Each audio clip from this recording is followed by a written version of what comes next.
Stop dreaming and get a real job, my siblings mocked. Today my app is in every major city, and they're applying to be regional managers. During the interview, when they saw who the CEO was, a delivery app? Tom's laughter echoed through our parents' living room. That's your big idea, Ethan? Another delivery app? I sat at the dining table, my business plan spread out in front of me, watching my older brother's face, reddened with mocking laughter. Our sister Lisa joined in from her spot on the couch, not even bothering to look up from her phone. Because the world definitely needs another way to get takeout, she smirked. Really revolutionary stuff, little brother. It's not just for takeout, I tried to explain, pointing to my carefully prepared slides. SwiftServe is going to revolutionize how local businesses handle deliveries. Restaurants, yes, but also grocery stores, pharmacies, retail shops. Oh, please. Tom cut me off. Like Uber Eats and DoorDash don't already do all that? Face it, Ethan. You're 3 years too late to this party. I gritted my teeth. At 25, I was the youngest of the 3 Hamilton siblings, and according to them, the least successful. Tom, 32, was a regional sales director at a Fortune 500 company. Lisa, 28, had just made junior partner at her consulting firm. And me, I just quit my stable job as a software developer to pursue my dream. Those apps focus on big chains and franchises. I continued, trying to keep my voice steady. SwiftServe will partner with local businesses, help them compete with the giants. We'll offer better rates, more flexibility, real-time inventory management. Management? Lisa finally looked up from her phone. You've never managed anything in your life. You barely managed to keep your last job for 2 years. I quit that job. I corrected her to focus on this. Right. Tom nodded with exaggerated sympathy. You quit your perfectly good programming job to build an app that already exists. Real smart move there, genius. Our parents chose that moment to walk in carrying coffee and dessert. One look at the scene, my presentations, Tom's condescending smile, Lisa's eye rolls, and Mom's face fell. Oh, Ethan, she sighed. Are you still on about this app idea, Helen? Dad touched her arm gently. Let's hear him out. But I could see the worry in his eyes, the same look he'd given me when I told him I was leaving my job. I already secured initial funding, I said quickly. Angel investors who believe in the concept. We're starting beta testing next month in. How much of your savings have you burned through? Tom interrupted. Because when this fails, and it will fail, you'll need something to fall back on. I didn't tell them that I'd already invested my entire savings, sold my car, and moved into a tiny studio apartment to fund the initial development. They didn't need to know that I'd been living on Ramon and working 20-hour days for the past 6 months. I know what I'm doing, I said instead. Lisa laughed again. That sharp, dismissive laugh I'd grown to hate, like you knew what you were doing with that social media platform you tried to build in college. How'd that work out? That was different. I've learned. Or that cryptocurrency trading bot last year. Tom joined in. The one that was going to make us all rich? This isn't like those times, I insisted, my voice rising. SwiftServe is different. The market research, the business plan, the technology, it's all solid. We're solving real problems for real businesses.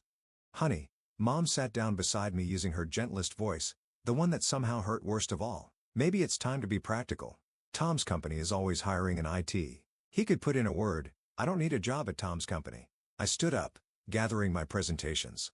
I'm building something here. Something big. Something big. Tom scoffed. Little brother, you're building a pipe dream. The delivery market is saturated. The big players have it locked down. You're going to lose everything chasing this fantasy. I looked around at their faces. The pity, the condescension, the absolute certainty that I was making a huge mistake. None of them had even bothered to read my business plan or look at the market analysis I'd spent months preparing. You're wrong, I said quietly. All of you. And one day, you'll see just how wrong you were. I walked out of that house with their laughter following me, but I didn't slow down. In my beaten-up Honda Civic, the only thing I hadn't sold to fund SwiftServe, I had my laptop, 3 monitors, and enough determination to prove them all wrong. That night, in my tiny studio apartment, I worked until sunrise. The beta version of SwiftServe was almost ready. What my family didn't know, what none of them had bothered to ask about, was that we already had partnerships lined up with 50 local businesses in our test market. My phone buzzed. A message from Marcus Chen, our lead developer. Back-end updates complete. Ready for final testing. I smiled, thinking about my siblings' mockery. They thought SwiftServe was just another delivery app. They couldn't see what we were really building. A complete local commerce ecosystem that would change how small businesses competed in the digital age. The next few months were a blur of coding, meetings, and endless cups of coffee. We launched the beta in a small college town. partnering with local restaurants, bookstores, and grocery shops. The response was immediate. SwiftServe wasn't just another delivery app. It was a lifeline for small businesses struggling to compete with giant chains. Our platform didn't just handle deliveries. It provided inventory management, customer analytics, and marketing tools that leveled the playing field. 3 months after that disastrous family dinner, we had our first major breakthrough. A local newspaper ran a story about how SwiftServe had helped save a historic bookstore from closing. The owner's quote made me smile. "It's not just delivery. It's like having a whole digital department at our fingertips." The article caught the attention of a major venture capital firm. Suddenly, the meetings I couldn't get before were happening. Investors who'd ignored my emails were calling me. I didn't tell my family about any audit. Let them think I was failing. Let them believe their mockery was justified. Success would be sweeter when they finally saw it for themselves. 6 months in, SwiftServe had expanded to 3 cities. Our user base was growing exponentially, and our business partners were reporting revenue increases of up to 40%. Then came the call that changed everything. "Ethan Hamilton?" The voice was unfamiliar. "This is James Morrison from Tech Fund Ventures. We've been watching SwiftServe's growth with interest." Tech Fund Ventures, one of the biggest names in tech investment, known for backing companies like Uber and Airbnb in their early days. "We'd like to discuss leading your series of funding round. How does 50 million sound for a starting point?" I gripped my phone tighter, glad I was sitting down. "That sounds interesting. Excellent. Our team has reviewed your technology, your market strategy, your growth metrics. We believe SwiftServe isn't just another delivery app. It's the future of local commerce, not just another delivery app." The words my siblings had thrown at me mockingly were now being used by one of the most successful venture capitalists in the country, but with admiration instead of derision. After the call, I sat in my small apartment, looking at the whiteboard where I'd mapped out SwiftServe's future. We were about to go from bootstrap startup to major player. My phone buzzed again. A message in a family group chat. "Tom. Hey, everyone, big news. Just got promoted to VP of Sales. Lisa, congratulations. Dinner to celebrate? Mom. So proud of you, honey. This weekend? Dad? That's my boy." I stared at the messages, remembering all the family dinners where they'd bragged about their careers while dismissing my dreams. Soon, very soon, they'd learn what real success looked like.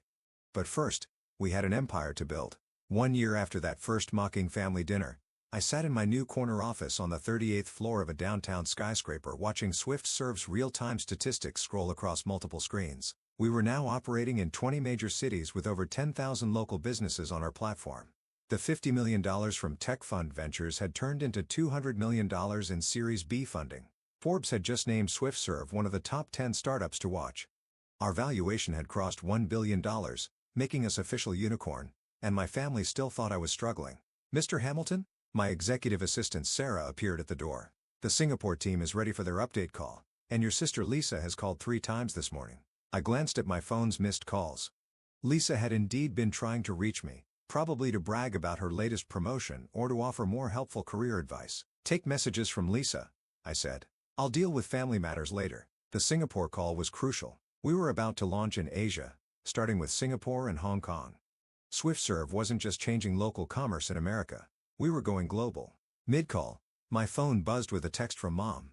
"Honey, please call Lisa. She has an exciting opportunity for you." I muted my microphone and laughed. An exciting opportunity. Our company had just closed deals worth hundreds of millions, and they still thought I needed their help finding opportunities. After the call, Sarah brought in my afternoon schedule. "The acquisition team from Delivery Gen is here. They're waiting in the main conference room." Delivery Giant, one of the big players my brother Tom had said had the market locked down. Now they were here, trying to buy us out before we took more of their market share. "Tell them I'll be there in 5 minutes, I said, straightening my Bryony suit. Another detail my family didn't know: success had allowed me certain luxuries. The Delivery Giant team looked nervous as I entered the conference room. Their CEO, Mark Stevens, stood to greet me. "Ethan, thanks for meeting with us. We'll cut right to the chase. We want to acquire SwiftServe.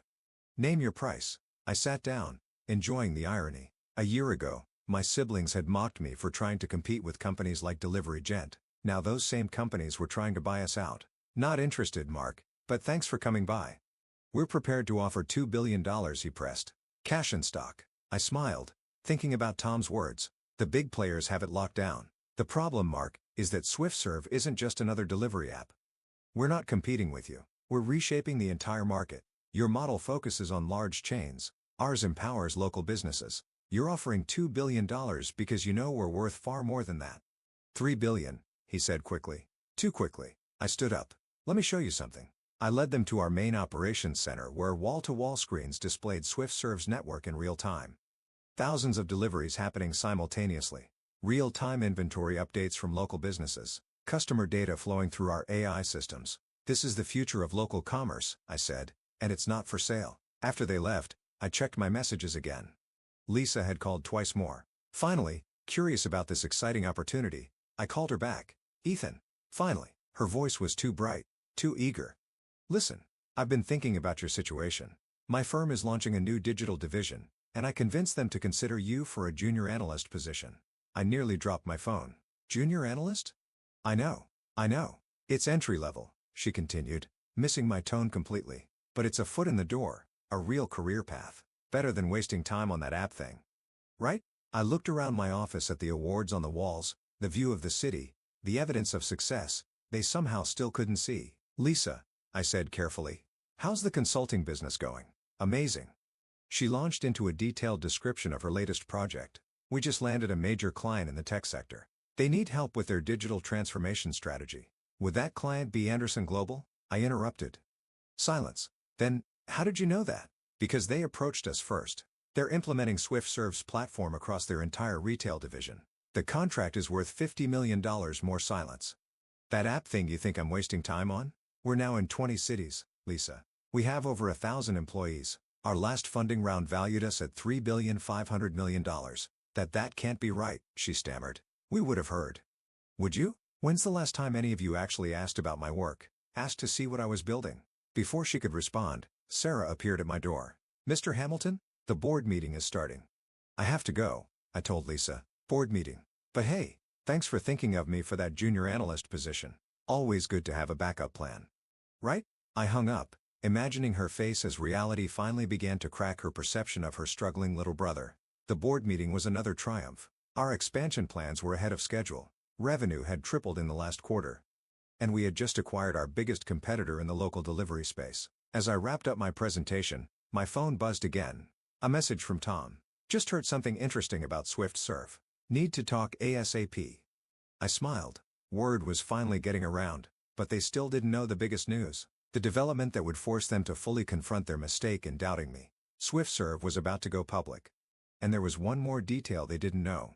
Their precious corporate jobs. Their companies were about to undergo major restructuring. Both Tom's employer and Lisa's consulting firm had been losing market share to businesses using SwiftServe's platform. They would soon be looking for new opportunities, and I knew exactly where they tried to find them. After all, SwiftServe was hiring. We needed regional managers in several cities. I opened my laptop and sent a quick email to HR. When applications come in from Tom or Lisa Hamilton, forward them directly to me. The family that had laughed at my dreams was about to learn a valuable lesson about underestimating people, and I was going to enjoy teaching it. The morning of SwiftServe's IPO, I stood in my private office suite at our headquarters, adjusting my tie as I prepared for the opening bell ceremony. The Wall Street Journal's headline caught my eye. SwiftServe IPO set to be largest tech offering of the year. My phone buzzed. A message from Tom. We need to talk. It's urgent. Something big happening at work. I knew exactly what was happening at his work. His company had just announced major layoffs. They'd lost 40% of their market share to businesses using SwiftServe's platform. Tom's division would be the first to go. Another message, this time from Lisa. My firm is undergoing restructuring. Can we meet? I need career advice. The irony wasn't lost on me. The siblings who had mocked my career choices now needed my help. They just didn't know it yet. Mr. Hamilton? Sarah appeared at my door. Your parents are in the lobby. They're quite insistent about seeing you. I checked my watch. 2 hours until the opening bell. Send them up. My parents entered cautiously, taking in the massive office with its floor-to-ceiling windows and city views. Mom's eyes widened at the SwiftServe CEO nameplate on my desk. Ethan, Dad started, his voice uncertain. We've been seeing some things in the news. About SwiftServe? I smiled. Yes, we're going public today. Initial valuation around $50 billion. Mom sat down heavily in one of the leather chairs. $50 billion? That's right. That little delivery app you all laughed at? Turns out, it was worth something after all. But why didn't you tell us? Mom's voice cracked. Tell you? I laughed softly. I tried. Remember that family dinner a year ago when I laid out my entire business plan? Tom called it a pipe dream. Lisa mocked me for wasting my time. And you? I looked at Dad. You wanted me to get a real job instead. Before they could respond, Sarah buzzed in. Mr. Hamilton, your brother and sister are here too. They seem agitated. Perfect timing. Send them in. Tom and Lisa burst into the office, both looking disheveled, a far cry from their usual polished corporate appearances. Ethan. Tom's face was red. Did you know about this? Did you know our company was losing business to SwiftServe? And my firm? Lisa added, we just lost our biggest clients because they're all switching to SwiftServe's platform. I leaned back in my chair, enjoying the moment. You mean the app that was too late to the party? The one that was competing in a lockdown market? Understanding slowly dawned on their faces. You're behind all this. Tom stammered. SwiftServe isn't just a delivery app, I said, standing up. It's a complete digital transformation platform. We're changing how local businesses compete in the digital age. Those big clients you lost, they didn't just switch to our platform. They're thriving on it, growing, expanding, while traditional businesses like your employers are falling behind. But you never said. Lisa's voice trailed off. Said what? That I was succeeding? That my pipe dream was revolutionizing entire industries? You never asked. You were too busy mocking my choices, too convinced of your own success to see what I was building. I walked to the window, looking out at the city where SwiftServe had started. And now, in about an hour, we're going public. Want to know something interesting? After the IPO, my net worth will be more than both your companies combined. The silence in the room was deafening. Honey, Mom stepped forward. We're so proud. No, I cut her off. You don't get to be proud now. You get to watch. Watch as that app you dismissed changes the world.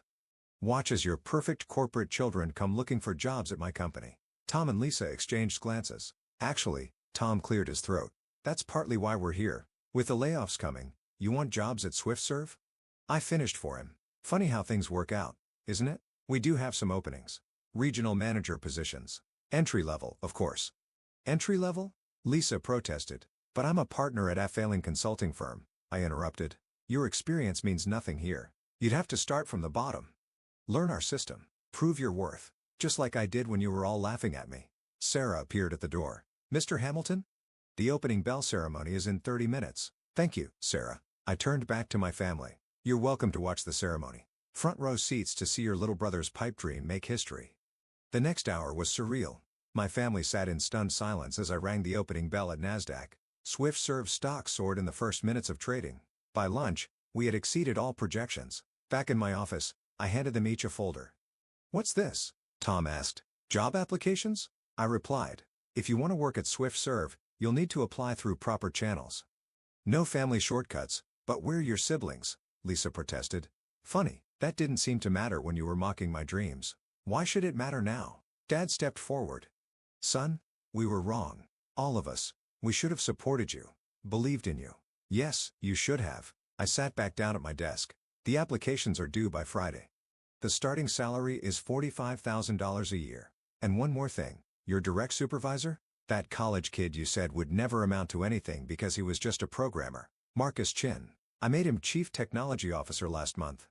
Their faces were priceless. Now, if you'll excuse me, I have a company to run. Sarah will show you out. As they filed out of my office, I called after them. Oh, and one more thing.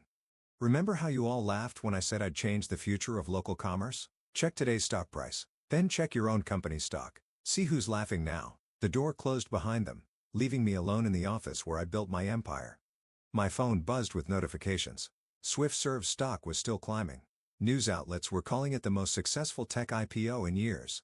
I opened my laptop to send one final email to the family group chat.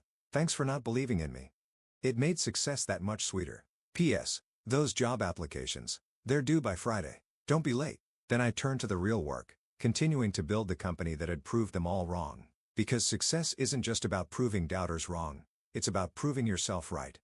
And I was just getting started. Sarah poked her head in one last time. Your next appointment is here. The CEO of your brother's company. They want to discuss a potential partnership. I smiled, telling he'll have to apply through proper channels, just like everyone else. Looking out at the city, I thought about that first family dinner when they'd laughed at my dreams. Now they were all applying to work for me, hoping I'd save their careers. But I hadn't built SwiftServe to prove them wrong. I'd built it because I saw a future they couldn't imagine. Their mockery had just made success sweeter. The final irony? They'd have to use SwiftServe's app to order lunch in their new jobs. Every delivery would remind them of the dreams they'd laughed at. Sometimes success is the best revenge. And sometimes the best part isn't the billions you make, it's watching those who doubted you realize just how wrong they were.